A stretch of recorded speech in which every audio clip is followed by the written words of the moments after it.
I'll just get us started with the conversation. And I think the first question that I just want to ask is, where do things stand right now between China and Russia? And particularly between our two key protagonists, Xi and Putin. Are these still really, truly friends with no limits? Is this just a pragmatic strategic relationship, as some have suggested? I think for those of you who've not seen it, I direct you to the YouTube videos. I know there's one still up. I just checked a minute ago on the Telegraph and NBC News and so forth from their summit back in last March. This was before the cameras, so certainly these are two people who know when the cameras are rolling, right? Where Xi said to Putin, right, we're seeing changes not seen in a century, and we are the ones driving those changes. And Putin agreed, and at the end of it, there was that take care, my dear friend, which I think was caught for everyone. This certainly did not strike folks as simply just a pragmatic relationship. This struck many folks as these are two people who are systematically driving a set of different changes to upend the global order. So I just wanted to ask you, where do things stand right now between these two individuals, especially since we last gathered here last February? Or last March, I should say, right? Last year we held the event in March. So over the last 11 months. I'll turn it over to any of you who wants to get started and invite all of you to make comments as you see fit. Start. So one of the things that's interesting, if you parse what happened at that summit that was in March, is that at that point the Chinese did not refer to the partnership as a no-limits partnership. And they've made a point of saying that, in fact, they've transitioned away from the no-limits partnership to a policy of the three no's. No alliances, no confrontation, no attacks on third parties. And when I've spoken to some of the Chinese experts that follow the relationship closely, they're like, oh, look at the body language from that summit. She was not moving towards him. Putin was kind of supplicant. And most important for those who are kind of doing this reading between the lines is that Xi Jinping did not congratulate Putin on his birthday in October 2023, which was taken as a major slight. So I think it's quite important for us to remember that even though these countries have policies and interests that might overlap, there's not necessarily a very close match between their interests. And that China's concern is primarily with having a stable Russia. And the more Russia appears to be stable, which it appears to be more and more so compared to what it was like at the beginning of the war, the less the Chinese need to step up and reinforce the fact that Putin is their dear friend. So I think there's a bit of an inverse relationship between Putin's ability to hold on to his seat and China's need to show that they're very close. I don't know, Vitaly, if you would read it the same way. Yes, I would agree. Thank you. Yeah, this conflict has become a protracted war of attrition. And neither China nor Russia, neither Xi nor Putin are happy about this. And we have seen actually the recent interview to Tucker Carlson where Putin was actually, I thought I was a little bit surprised and upset that the West didn't take China as a major adversary, instead just like making life for Russia much more difficult. So he said, hey, just very strange that China is a maybe major threat economically, militarily, organizationally for the West. And nevertheless, Russia is suffering. So he had this connotation. That's how I read his words. And secondly is in terms of the war, a friendship or partnership without limits, or friendship without limits. I think without limits in terms of the means and ways to actually systemically oppose or counterbalance the Western hegemony. So the limits, there are no limits in terms of opposition to Western hegemony, because both China and Russia, both Putin and Xi, have regarded this war as an element of a broader opposition, broader confrontation between the West and non-West, and hence they are trying to actually consolidate the non-West, as we have seen and also still having some hope that the consolidated West might be also fractured after the probably another year or so of war of attrition, and also some efforts to actually create some rifts among the Western allies. I think these points are extremely useful framing, and Mark, I love the way you open things up, because I would say they're friends with great benefits, but headed where is the real question, and these elaborations help trace where that trajectory might go. Three major areas I would highlight. They are fueling each other's economies, literally in some cases. Russia is helping to fuel China's nuclear weapons buildup, and Russian technologies in various ways are helping to improve China's nuclear-powered submarines. So those are three concrete areas of what I would call great benefits. At the same time, the complexities and the trajectories need to be unpacked, and I think Julia will give us more on implications. Sure. You know, I probably should say from the onset, since I'm dual-hatted tonight, I definitely want to make sure I caveat remarks saying that the views expressed are my own and don't necessarily represent the views, policies, or positions of the U.S. Department of Defense or its components, to include the U.S. Naval War College. I was actually particularly interested in this question, so I'm going to actually talk a little more about this question, then I'll yield my time on the remaining two questions to my colleagues here, make sure they have plenty of time to speak. One of the things that I was really interested in as we're pondering the lessons that Xi Jinping and other senior leaders are learning from the Russian invasion of Ukraine, you know, I would argue that some of Xi's policies might actually function to proactively bolster resiliency in the face of both internal and external threats, to include international repercussions for a decision to pursue coercive military action against Taiwan. And allow me to present a few brief examples of some of the broad measures and programs that Xi has already undertaken. Beijing authorities have wielded ideological and educational policies to inculcate PRC citizens with patriotic values and increase their identification with and loyalty to the party state, which arguably has facilitated greater domestic support for hardline policies against Taiwan. China, like Russia, employs digital authoritarianism to implement strict censorship at home and uses deceptive and coercive methods to influence the information environment abroad, which includes protecting and promoting its narratives on Taiwan. The CCP is systematically acquiring the IP, research data, and technology to advance core military and economic goals through the military-civil fusion strategy, which feeds into larger efforts to prepare for a Taiwan contingency. The PRC employs aggressive, evolving, and frequently opaque policies and tactics, aka brute force economics, as my friend Liza Tobin says, to provide key domestic firms with a substantial competitive advantage abroad. Along these lines, the PRC is also placing export restrictions on certain critical minerals, to include those used in semiconductors and electric vehicle batteries. Various strategies that increase the clout of PRC firms, as well as the perceived value of goods and services abroad, might make some Western countries more hesitant to enact sanctions during a conflict for fear that it might harm their own economies as well as disrupt global supply chains. At the same time, pursuing a path of greater self-reliance whereby China continues to cultivate closer relations with Russia while reducing economic reliance on the West could enable China to remain more resilient in the face of crippling Western sanctions during the conflict. I'll skip over some of the bilateral issues that other people have covered, but the one other thing I do want to talk about is the issue of dual-use technologies, because that's been a big issue that I don't think has been adequately addressed in the news.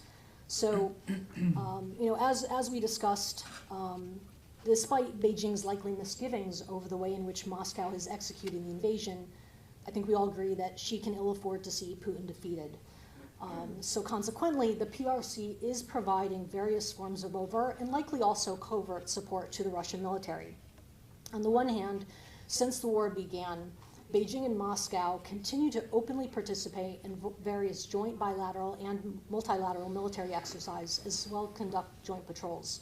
Julianne Smith, the U.S. ambassador to NATO, argues that such military cooperation is actually a mechanism by which the two sides can share a toolkit of approaches to ultimately undermine the transatlantic alliance. On the other hand, there is evidence that the PRC is probably providing Russia with dual-use technologies that it uses to sustain its invasion of Ukraine, despite ongoing U.S. sanctions and export controls. According to a July 2023 report released by the U.S. Office of the Director of National Intelligence, customs records demonstrate that multiple PRC state-owned defense companies have sent navigation and jamming technologies, as well as fighter jet components, to sanctioned Russian firms. The PRC also shipped more than $12 million worth of drones and drone components to Russia. Meanwhile, various shell companies, as well as SMEs in Hong Kong, are facilitating the flow of US-made or branded semiconductors into Russia, skirting sanctions and export controls. French diplomats also stated that the PRC is providing Russia with dual-use technologies and non-lethal assistance equipment, including helmets and body armor. A New York Times report furthermore revealed that in 2022, a PRC defense company shipped enough smokeless powder to Russia to produce at least 80 million rounds of ammunition.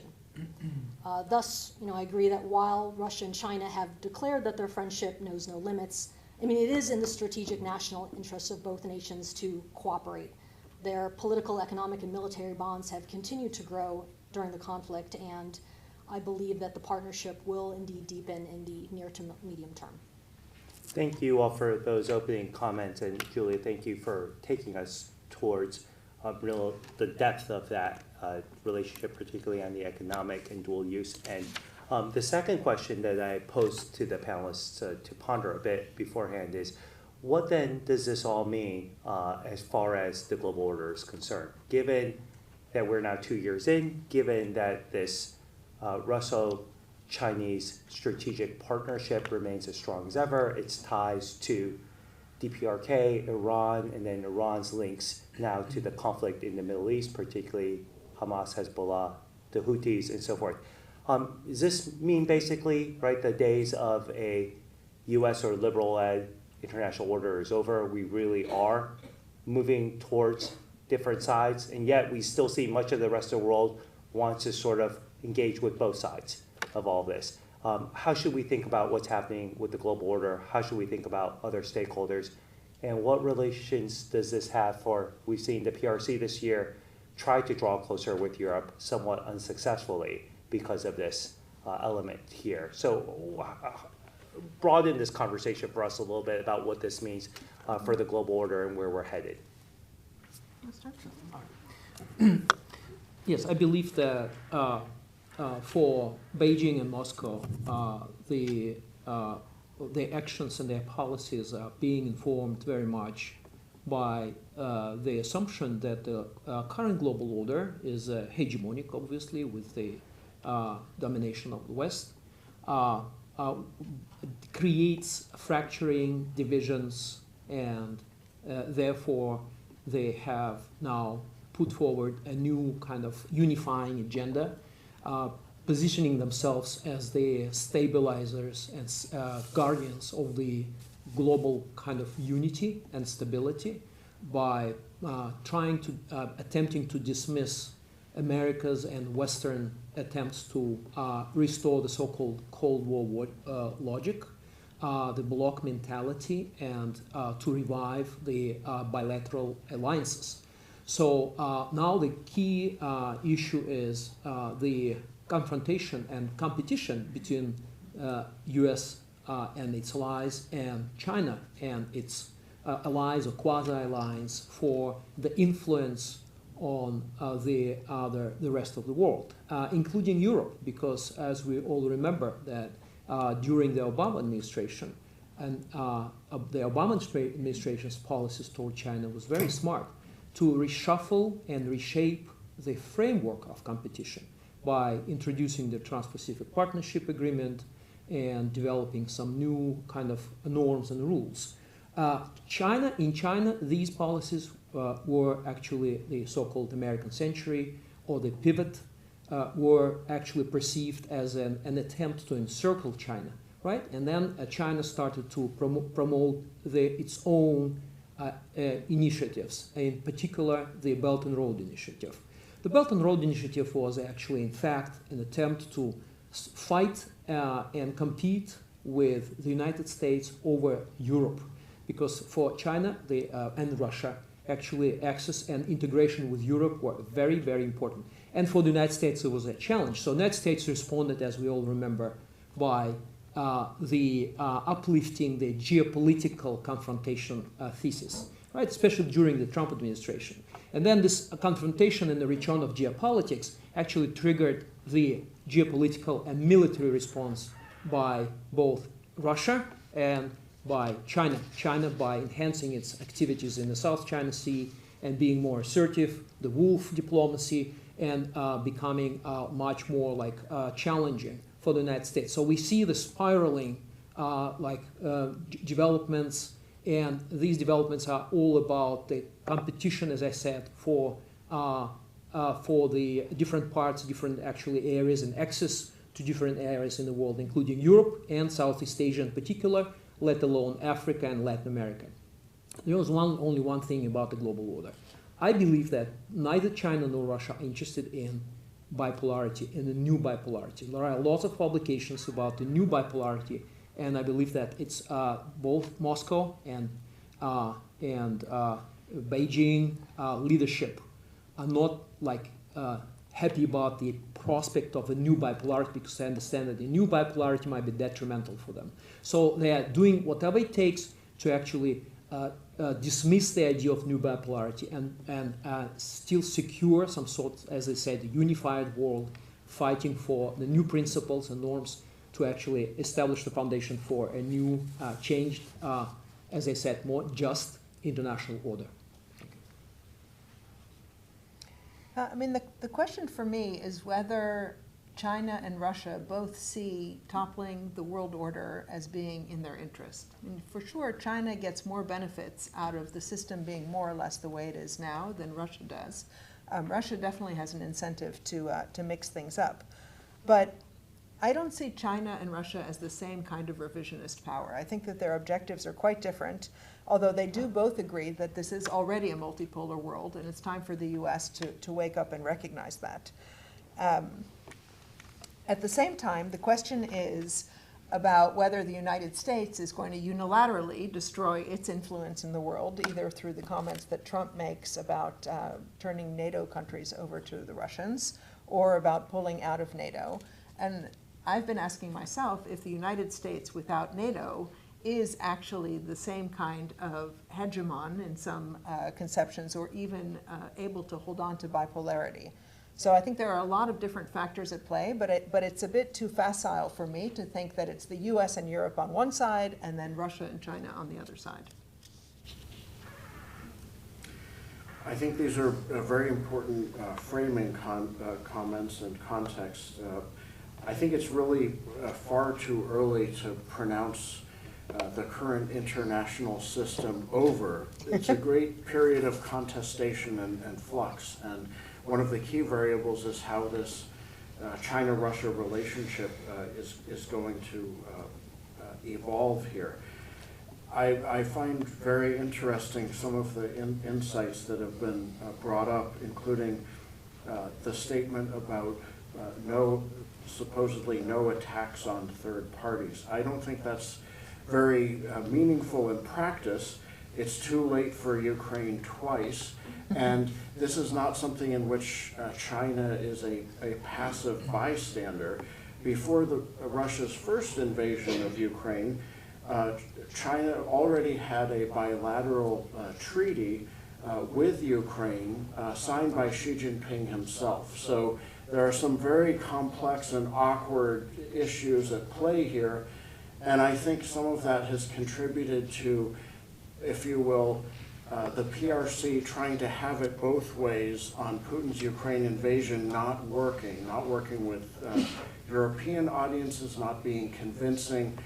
And so I think we're seeing a sort of recalibration and a return to, by and large, what Xi Jinping has envisioned in the relationship with Putin all along, a chance to do big things of mutual interest that advance each of these ambitious autocrats' ambitions while blunting or overcoming challenges to constrain them.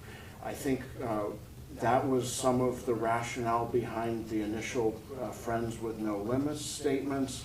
There was some attempt, as I said, at recalibration, but I don't think it was credible to key, if you will, Western or developed world audiences. The global South is a separate issue, which we could do well to talk about later. So I think the relationship has returned to a complex and uncertain one, but one in which both Xi and Putin are trying to achieve big things. And there is a lot that they can accomplish for each other and for themselves in this context. So I will take my privilege as moderator to ask one final question. I apologize, I must beg leave because I actually have a course to teach at 6. But I'll turn over my moderating duties to Andrew, and I'm just stating this in advance so that no one's answer will have offended me such that I'm getting up to march right out of the room. So the question I wanted to ask is, what variables are you keeping an eye out on as far as the next year is concerned and thinking about the Russia-China relationship? I mean, several have come up already, right? The election in this country, what's happening in the Middle East, the new government that's gonna, the new administration in Taiwan in May, for example. We have the European elections coming up this year as well, possibly elections in the UK this year, certainly before next February, right? So what are these types of variables? How might these affect the direction of the China-Russia relationship over the course of the next year? I think you get first word on this one. Oh, see, I promised I would hold back a bit. No, I mean, I guess just very, very briefly, because I definitely have a lot to say for the deep dive question. I am watching China's gray zone operations in the vicinity of Taiwan very closely. I think when Lai comes into power on May 20th, we're going to see another 4 to 8 years of kind of an antagonistic relationship between the PRC and Taiwan, not because, of course, anything Taiwan has done wrong, but because I think Beijing has consistently made it clear that it's not willing to engage in dialogue with the Democratic Progressive Party. And so, I think we're all watching the events that took place in Jinmen in recent days. And so I think it's going to be that question of, how China keeps slicing the salami. Are we going to see, something that looks a little more like a quarantine? They threatened the quarantine during the Tsai transit last year. Are they going to start boarding more vessels? Are they going to try and erase these restricted and forbidden zones, IVO, Taiwan's outlying lines? Are they going to try and turn the Taiwan Strait into a private lake? I mean, there's so many things they can do to try and, further turn that de facto 9-dash line into a 10-dash line. And so certainly I'm going to, watch out for the negotiation or lack thereof with Taipei, but also, again, the way in which they're constantly eroding Taiwan's international space and ability to engage in normal relations with the United States, Japan, and other key partners and allies.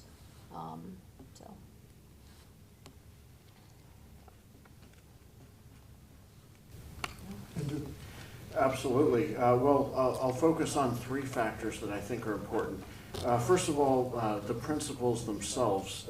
Xi and Putin as personalist strongman leaders and the various decision-making and political structures that keep them in power transmit their decisions. This is such a highly leveraged form of power, and its exercise details on that matter greatly.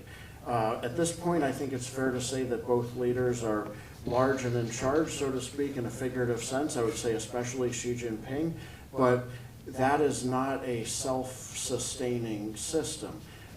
We've had many debates in our community here at Harvard and elsewhere, just how stable is Xi Jinping's power? And I've struggled to reconcile the different data points I'm seeing.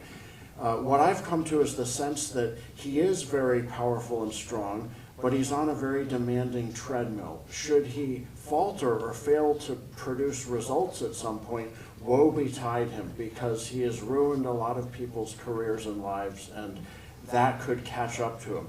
Putin, I think, I'm not an expert, but it seems quite clear that he is in a still more hyper-leveraged and potentially dangerous situation should he run out of momentum and hit a tough point on his treadmill run.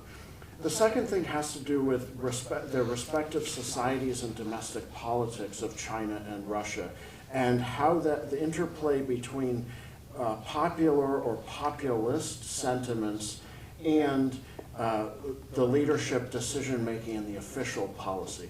Of course, in every society, there may be some contradictions and contestation of the leadership's policies, but the China-Russia relationship might be a particularly strong example of this, in which, broadly speaking and colloquially speaking, there is a geostrategic bromance between two strong men, while at the same time, their societies contain very complex sentiments, at least in pockets, about the other country. In some cases, historical grievances, cultural differences, and maybe even, you might say, some very ugly thoughts in certain sectors of society. So one could imagine different events and different challenges that could bring some more of that out and impose complexities on, if you will, the strategic execution of this relationship. And finally, in the mid to longer term, I think structural factors are very important to consider. Both the PRC and Russia face very significant demographic and economic challenges, and they're led by very unsentimental leaderships, and at this point at least governing systems. There's not really a lot of love lost there, even though, as I said, it's a friendship of great benefits, and you could use convenience metaphors as well. So look at the BRI, which Vitaly brought up, and already I think it's fair to argue that the PRC is becoming less generous, if you will, and it's less effusive in its execution of the BRI. Look at natural gas sales from Russia to China, in which the PRC side is driving very hard bargains. This is in kind of a golden era, if you will, of leader-to-leader strategic interaction and subordination of other factors to strategic ambitions. And yet these structural factors are complex here. Imagine how much more this could complicate the relationship in some kind of economic downturn or rough patch, as could well come up in the next few years. That's it, he's had it, he's leaving. Yeah. No, I'm handing the moderator. All right, well, thank you very much, Mark, and delighted to be able to continue this. Let me just further reiterate, I'm sure it was already clear, but all of the panelists are representing solely their own personal views. This in no way represents any organization with which they are currently or have in the past been affiliated. I'll now continue this round. All right. Yeah. So let me just continue that the variables topic. We all remember how Xi Jinping actually likes to say that the Chinese-Russian relations will persist no matter what happens in the world. So kind of there is no from his perspective, there's no variables that could actually shake the foundation of the Chinese-Russian partnership, comprehensive strategic partnership. But I have actually, in 2021, I published an article about the role of the United States, published in Singapore, it's East Asian Review, I think, the role of the United States just prior to this invasion in February, so it was published in December 2021, whether the United States had some leverage in terms of influencing and affecting the development, evolution of Chinese-Russian relations. And it was affirmative. right? So I have 5 actually variables that I would like to pay attention to. Maybe we could elaborate on this in the Q&A session. So first is obviously the U.S. strategy and U.S. policies, right? So should the United States actually, revise its very straightforward and policy toward China, especially, and Russia? It might be some changes of maybe accept some moderate course, or the course of which actually China and Russia seeking to start negotiating, because nobody wants to negotiate with Russia. Obviously, American administration, Biden administration wants to negotiate with China, but within a certain limit. So policies and strategies for the United States are important. Second is the degree of unity and solidarity of the Western alliances or Western community, right? So that's the second variable. Third is the support of China and Russia in the global south. It looks like, given the recent evolution and development within the BRICS, and I heard that everybody knows that there are some 20 plus 27 countries that are staying in line to join the BRICS. So there is this a good actually point for the Russian and Chinese political class to actually say, hey, you see, we just have great support from those other global south actually stakeholders, right? And I have 2 more, which are much deeper variables, which are very important. One variable is the condition of state-society relations within the West itself, right? Because Andrew actually mentioned the state-society relations within domestic kind of consolidation within China and Russia, which is very important, all right? But also there is the degree of consolidation and between the political elite in the West, including the United States and Europe, Japan, South Korea, and this broader public, right? So what we've seen, that I've heard discussion yesterday where there is a military analyst, Konstantin Sivkov, who discussed the recent, actually, Putin's policies, and he says Putin is playing a very sophisticated game, trying to reach out to appeal to the broader public in the West, right, to prevent the militarization of the mentality of the broader public, because both China and Russia believe that already the mentality of the political elite in the West already militarized, have already been militarized. So they want to prevent, by all means, to militarization of the society, so that society would, in the future, would not support any broader military action conducted by the West. So this, and the last one variable is very important also, is the interpretation or reinterpretation of the basic UN principles and norms. Because we all, every time we hear that when China tries to explain its position, saying, hey, we just wanted to adjust to comply with the UN principles. But at the same time, we all need to pay attention to the one thing, which is these principles, such as sovereignty, self-determination, non-interference, have been actually eroded, right? And have been broadly perceived and interpreted by both Russia and China. Sovereignty, there is a notion of not only what do we perceive by violation of sovereignty, not only direct aggression, but also so-called geopolitical aggression. Geopolitical aggression is that what we associate in Russia and China is with the so-called color revolutions and the influence. We all remember Hillary Clinton's 21st century statecraft, when Hillary Clinton announced, being Secretary of State, that we want to conduct our diplomacy not through governments necessarily, but reaching out to the broader, to win the hearts and minds of the broader populations in those countries. So for China and Russia, it's a violation of sovereignty, right? So that's why they look at Ukraine as being affected, influenced by very much, and managed by very much by the Western CIA or local intelligence, all those different groups, and sponsored by the Democratic Foundation and so-called. So they also had believed that it was already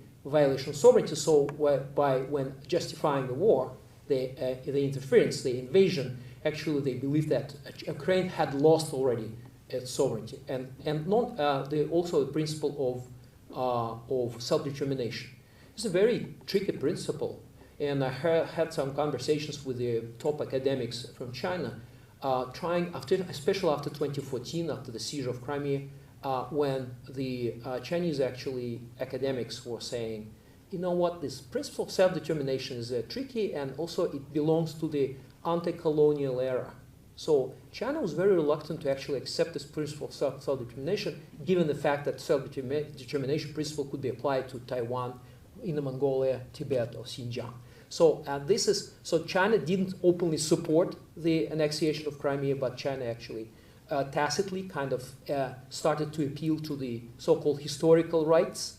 And historical rights is also a very tricky principle, because now what can be considered historical rights? On the one hand, for China in South China Sea, historical rights might play, but on the other hand, some other historical rights might be actually applied to the real situations, including some border and territorial disputes among different countries, including China.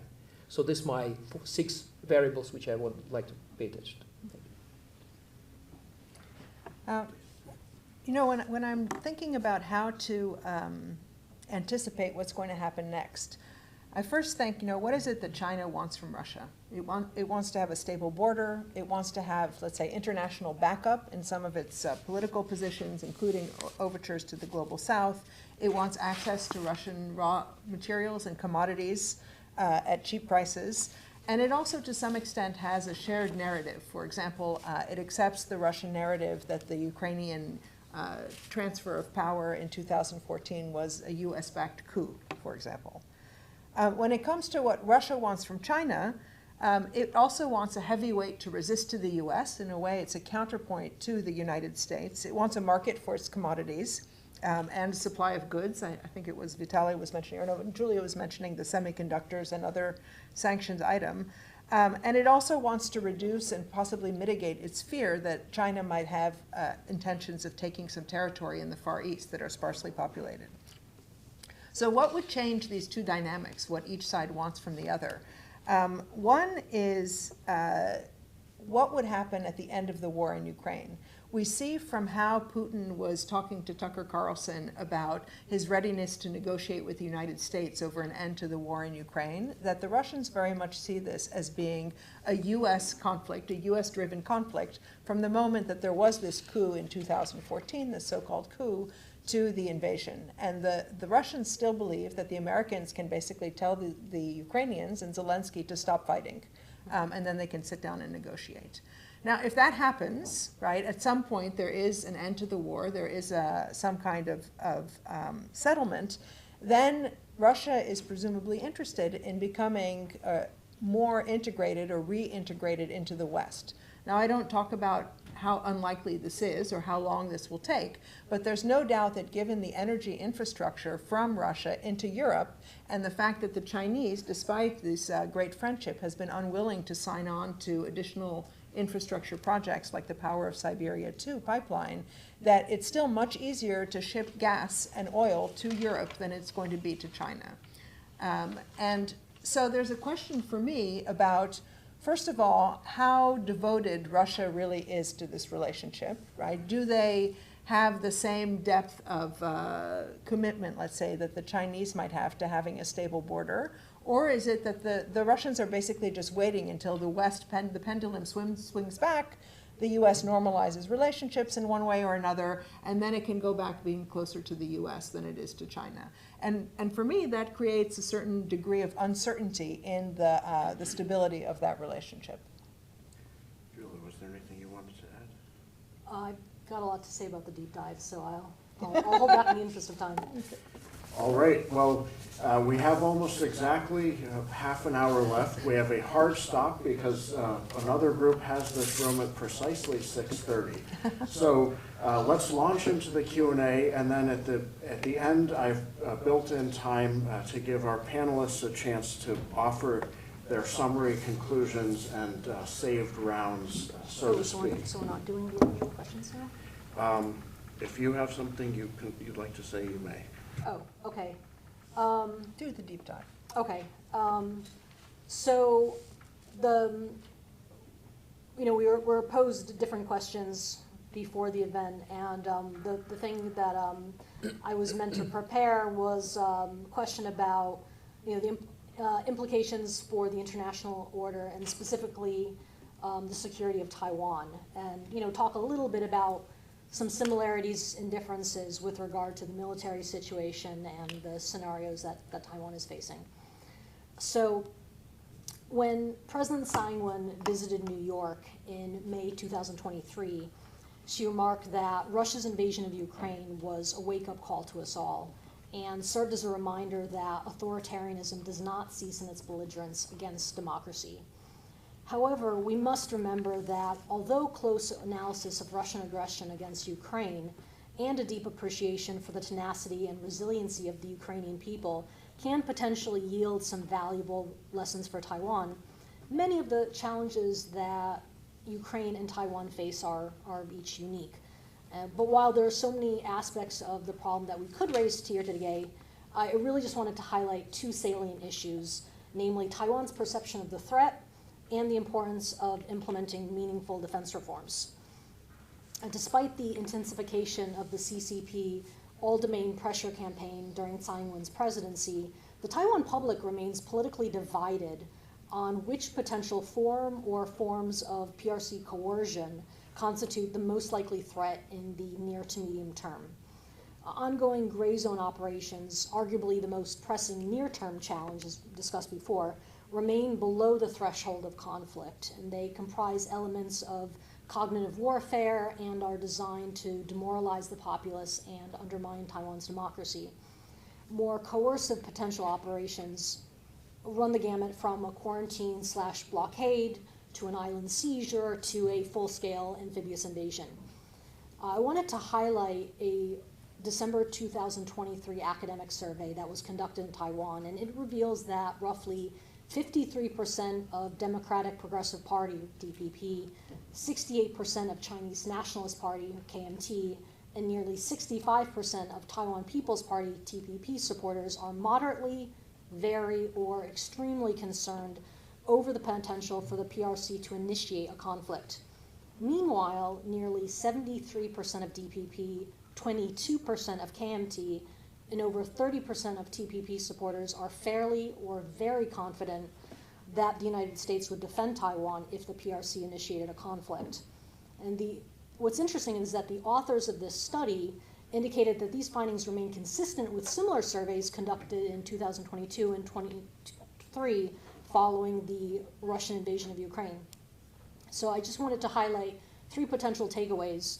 One, while it is unclear whether individual respondents are concerned about the potential for conflict in the near, medium, or long term, the polling data, regardless of political affiliation, indicates a lack of societal consensus on the likelihood of attack, which of course has ramifications for whether members of the public deem defense reforms urgent. And two, DPP supporters who tend to hold strong pro-United States and Japan views overwhelmingly have confidence in a U.S. military response to a PRC-initiated conflict, while pan-blue political supporters remain more skeptical of U.S. intent or ability to defend Taiwan. And these figures may reflect DPP supporters' confidence in the Tsai administration's strong rapport with the United States, and it may also suggest that this group maintains normative beliefs regarding the U.S. responsibility to defend democracies in peril. In short, when the public remains divided over whether the serious threat of invasion actually exists, it consequently grows more difficult to expend the political capital necessary to execute substantial defense reforms. And this brings me to my second point regarding combat training and preparation. On the Ukrainian side, it's critical to remember that following the illegal Russian annexation of the Crimea in 2014, the Ukrainian armed forces invested in significant defense reforms and undertook concrete steps to enhance their overall force posture. UAF ground forces rotating through the Joint Forces Operations Area in eastern Ukraine gained vast battle space awareness through their direct engagement in low-intensity combat operations from 2014 to 2021. The UAF had actively prepared for the possibility of escalation, as it was widely understood at the operational level that Russia might launch another major assault against Ukraine. At the same time, NATO and its member States spent over a decade facilitating classes, drills, and exercises that provided training for at least 10,000 Ukrainian military personnel each year. And so by the time Russia launched its invasion in February 2024, Ukrainians themselves were leading much of that training. And so Ukrainian military's commitment to reforms to include successfully revamping doctrine and training consequently enabled it to better defend the nation's territory against a larger adversary. So on the Taiwan side, for many years, there's been a lack of public consensus on cross-strait and national security issues, which has contributed to this inadequate sense of urgency on defense reforms. And President Tsai has arguably made national security issues a centerpiece of her administration and sought to accelerate and deepen defense reforms during her second term. She announced a major military force structure realignment plan in December 2022, stating that buttressing Taiwan's defense capabilities is the key to preventing conflict. So the plan organizes critical wartime personnel into 4 categories, including Taiwan's main battle troops, i.e. active duty volunteer personnel, its garrison troops, i.e. the conscripts who will now serve 1 year, vice 4 months, and focus on infrastructure protection and territorial defense, its civil defense system, which incorporates substitute service military personnel, which is actually the topic I'm researching at Harvard this year, and the military reserve system. So although President Tsai's term ends in precisely 3 months, the incoming Lai Ching-te administration almost certainly intends to execute and deepen President Tsai's defense reforms. Lai is pledged to expedite Taiwan's transition into an asymmetric fighting force, focusing on cost-effective and mobile capabilities. And he also stated that he would seek greater cooperation with partners and allies, particularly in training, force restructuring, civil defense, and information sharing. And moreover, Lai has stated that he seeks comprehensive security partnerships with Japan. I won't go into it now because of time, but if there's any interest during Q&A, we could also talk more about how this is all in line with the 2022 Indo-Pacific strategy, as well as the most recent National Defense Authorization Act, which kind of talks about some U.S. responsibilities along these lines. But the bottom line is that comprehensive force structural realignment must accompany substantive reforms to doctrine and training. I mean, while Xi Jinping's intent regarding potential contingency operations remains unclear, the Taiwanese people must work collectively to bolster a whole-of-society resiliency and implement a credible deterrent strategy to reduce the risk of conflict over the coming decade. Thank you, Julia. As an audience, you've been very patient. We want to collect your questions in groups to make the most of our time. In fairness, we'll start on this side of the room and gradually go over as we have groups of questions. Please kindly state your name, your affiliation, and ask a brief and to the point question that cannot be mistaken for a statement. Greatly appreciated. We have a microphone. Please raise your hand and you will soon have the microphone in yours. Thank you. Markiska Seno, Data Center for Russian and Eurasian Studies. I have, 3 questions, if I may. They can, basically you can reply very briefly. The first one is the panelists mentioned that China is not interested in Russia's defeat in Ukraine.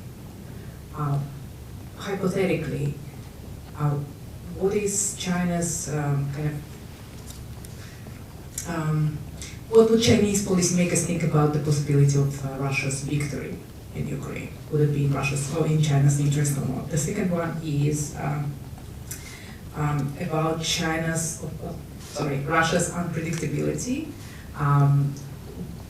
What do Chinese policymakers think about kind of the low rationality and the high unpredictability of Russia's policy at the moment? And the third one is about concessions. Russia's position is weakened, and there's kind of a big imbalance of power between China and Russia. What concessions China might try to get from Russia, if any?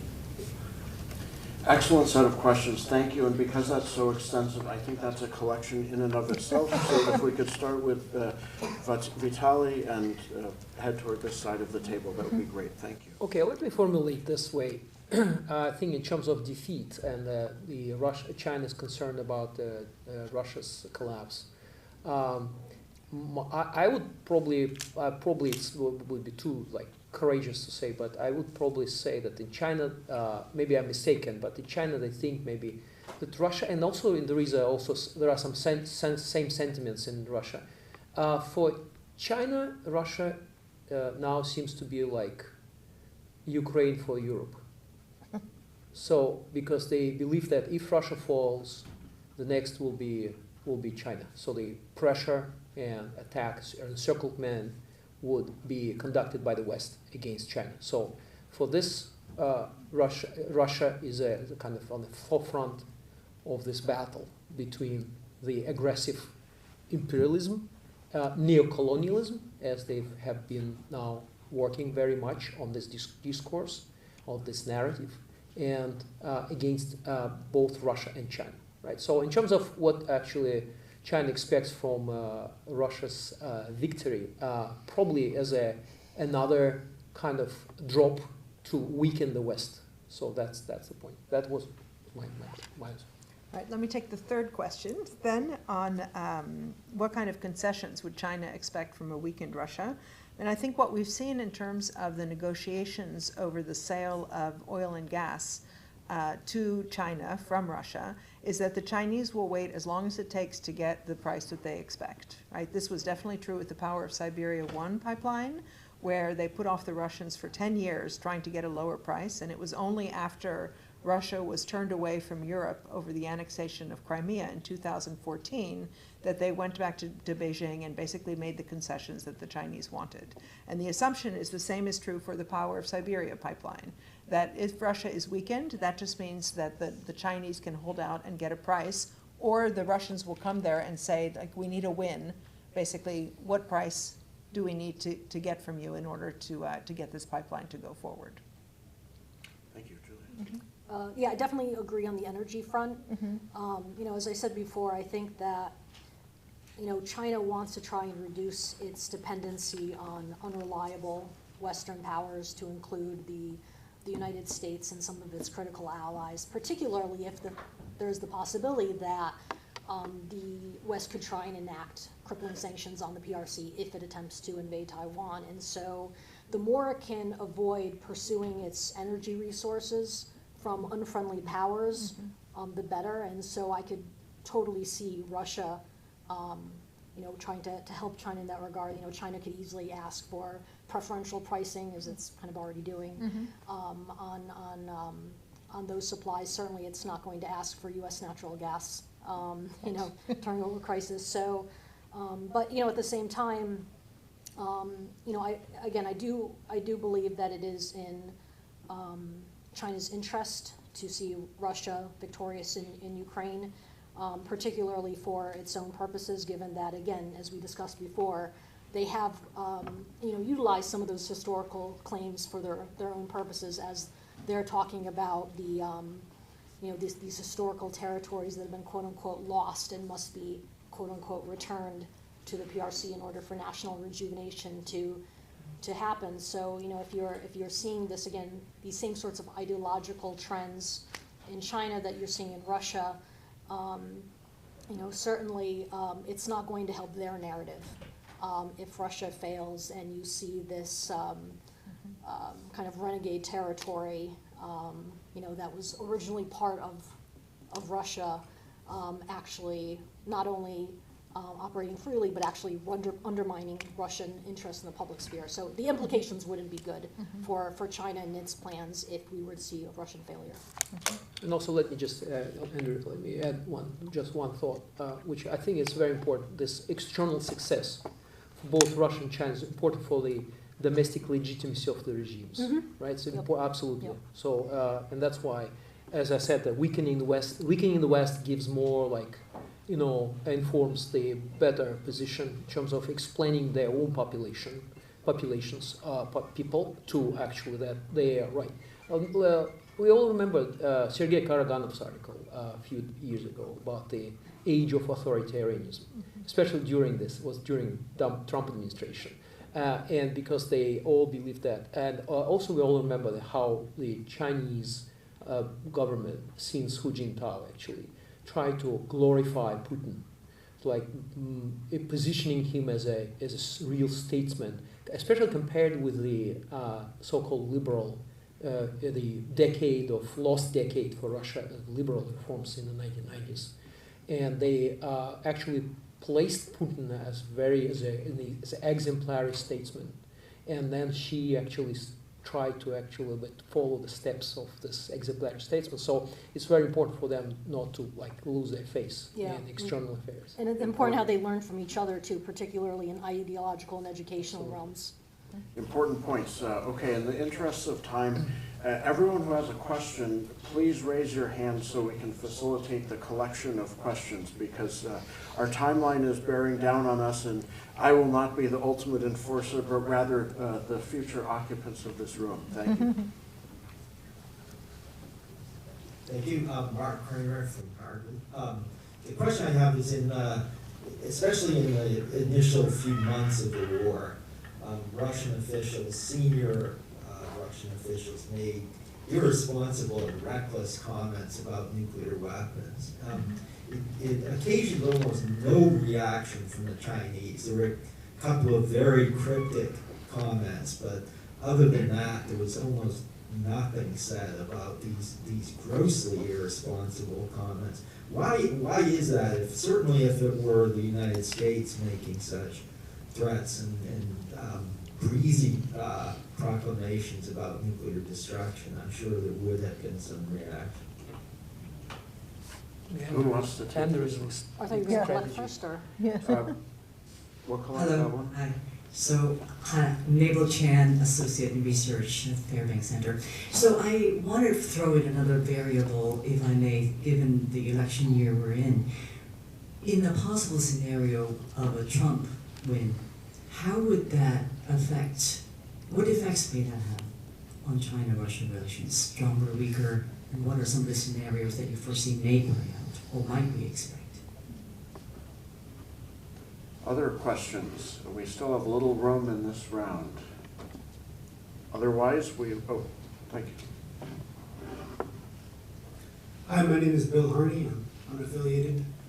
There's all this talk about sort of how China wouldn't want Russia to lose, and why it may be advantageous if Russia wins. How much do you think China would risk for Russia to win on treasuries? You can imagine an outcome in which Russia might compromise but save face. Would China risk more to push Russia towards their ultimate objectives? All right, and do we have any more questions? I feel like we're close to a full round here, but we could allow one more in if I don't see any hands. So let's go to this round. Who wants to start? Maybe Julia this time, and we'll go down the table. I'm sorry, I didn't really understand the third question. Just if Russia wins. Imagine, Russia probably has maximalist objectives in Ukraine. Would China risk their own interest so that Russia would gain, would ultimately get the outcome they want, or would they just be having Russia, saving face to a certain degree? Okay. I mean, certainly I think that there's going to continue to be dialogue behind the scenes. I mean, we've certainly seen hints and whispers, things that have come out of various meetings. Like one of the things I had in my notes, but mercilessly cut out due to time, was talking about some of the recent meetings between PRC and Russian state leaders. And of course, even in September, you had the number 3 in China visiting Russia to chat about military matters. And so, well, it's hard to know precisely what happens during those discussions because we only see kind of the glossy press releases that come out afterwards. You could imagine that, again, there is a negotiation process of sorts behind the scenes, and that Chinese leaders are either asking, as we discussed, for potential concessions, They're talking about the course of the war. 'Cause I think we know that despite the fact that China is constantly saying we do not interfere in the affairs of other nations, they make their opinions pretty well known all the time. And so I think behind the scenes, they're probably putting some sort of pressure on Russia. They're probably trying to make sure that their concerns are noted so that perhaps the outcome could be favorable to China. But I think, as also has been raised before, there are just so many variables in this conflict, and China has already been surprised, I think, by some of the methods and the tactics that Russia has used over the course of the war. So, I think some of that is happening, but I think it remains to be seen whether, in fact, China is, as you kind of implied, get what they want out of this. But however things do go, as I think we were trying to make clear, I think it is going to have massive implications for China's own planning down the road, that it's going to be taking a lot of these lessons learned, Russia's mistakes, as well as any perceived triumphs, and trying to use those to refine its own planning for any number of operations it might actually undertake during the next 10 years. Do you want to take the question Very on? briefly, 3 questions. The Mark's question. Yeah. So Mark's question was about the Chinese reaction on all the blatant and all the statements made by Putin from the very outset that Russia will be using the nuclear weapon unless in case a foreign country and NATO interferes. I think there are 2 aspects here. One, China has been very much concerned about this, such a prospect of using nuclear weapon. There are two actually results and 2 new thinking, new aspects here in terms of Chinese thinking. One is there is especially when the Ukraine war started, there was you remember, aggravation, sharpening of the conflict over Taiwan. And then there was an impression in China that actually, because China had less warheads, 300, 400 warheads compared with Russia, and then in this case, America is willing to intervene and support directly Taiwan in case of war over Taiwan, right? Compared with the Ukrainian situation, where the United States very represented constrained reaction and tried not to intervene openly and deploy troops on the Ukraine territory.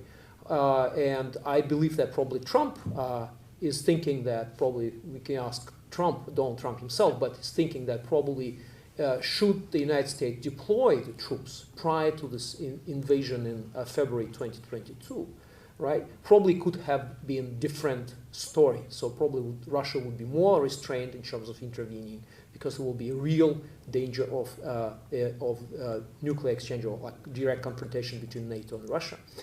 So the result of this is that China now is willing to increase the number of warheads, right? Up to we all heard about this, about 1,000 plus warheads, and China is now rushing. I think Andrew might know better from his naval security perspective that China is really willing to actually equalize, and probably on a new basis of being equal in terms of warheads and also the means of delivery, right? Probably start negotiating.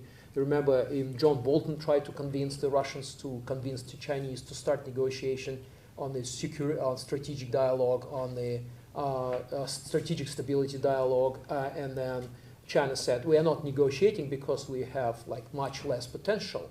So you guys negotiate. We are still very microscopic. Our potential is microscopic. So now there is one outcome of this. And second is that yes, the Chinese government has indeed been very scared of the potential or possibility of Russia dropping anything like a tactical nuclear bomb, which could have triggered actually the real confrontation with the West, right? Because the West would definitely respond, and we all heard about those statements. So second question is Donald Trump, with how his potential presidency might affect the Russian-Chinese relations. If Trump continues his policy of strategic geopolitical actually pressure on China and Russia, will probably become worse. And also there is now no illusion in Moscow. I've heard lots of comments from different Moscow analysts and politicians that there's no illusion that Trump would be better than Biden. So some people say, Putin said in one of the post-interview, dialogue with the correspondent, the Kremlin correspondent, that we probably believe that Biden might be much more restrained person, and so we will probably would like to see Biden as next president of the United States. And lots of people said, this. Remember Trump was saying, this is such a advertisement against Biden. So you see, Putin likes Biden. But in fact, it is true. So I heard a lot of that Putin means this. That yes, probably Biden has much more constraints and restraints in terms of not allowing this to spread, cross the threshold. Okay, and probably I'll stop at this point because we have 3 minutes left. I think Yeah. Please. do we have time to? So I mean, I just want to answer the question about Trump, right, and what it would mean. I think it's frightening for China because of his obsession and his willingness to impose reckless or unpredictable sanctions against China. From the Russian point of view, it's certainly true that Trump is less predictable, but he is seen as being pro-Putin for reasons that we don't understand, particularly when it comes to Ukraine. So I would suspect for the Russians, if having Trump win means that he immediately says, I'm not going to protect NATO and not going to observe Article 5, and Putin, you can just take Ukraine if you want, we're not going to do anything more, that would be something that the Russians would be willing to accept, even if it means that they don't have a stable Biden in the White House. Well, thank you. We don't have time for more questions, but I will allow 2 more sentences in closing from each of the panelists. I will start with my own 2-sentence example, allow some food for thought because this will clearly be an ongoing discussion. After a nearly 25% increase in 2023, Russia now accounts for 20% of China's oil imports, or about 1/8 of China's total oil supply. In contrast, with respect to natural gas, as Alexandra alluded to, China is expanding imports of Russian gas by pipeline, but in 2023 still took only about 1/7 of the volumes that Russia exported to the European Union prior to the Ukraine war.